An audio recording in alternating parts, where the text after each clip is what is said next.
আজি আমি আনিছোঁ ব্ৰইলাৰ ঠেং চাব এইখিনি হ'ল আমাৰ মছলা বনিয়ে আছে আৰু ব্ৰইলাৰ ঠেং আমি আনিছোঁ বনাব লৈছোঁ এইখিনি হ'ল আমি ব্ৰইলাৰ ঠেং কাটি কুটি বাছি থৈছোঁ আৰু এইফালে আমাৰ বাছি থৈছোঁ আৰু এইফালে আমি মছলা দিলোঁ আমি ব্ৰইলাৰ ঠেং বনাই আছোঁ একদম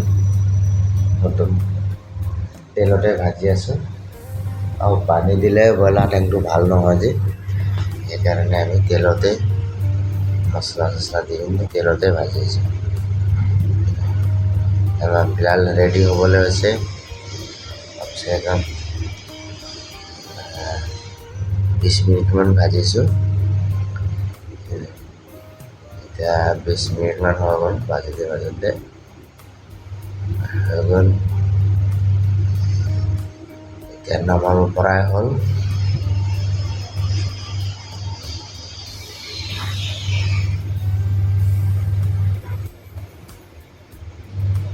এতিয়া মই লৈ গৈ আছোঁ অকণমান চেক কৰিবলৈ কাৰণে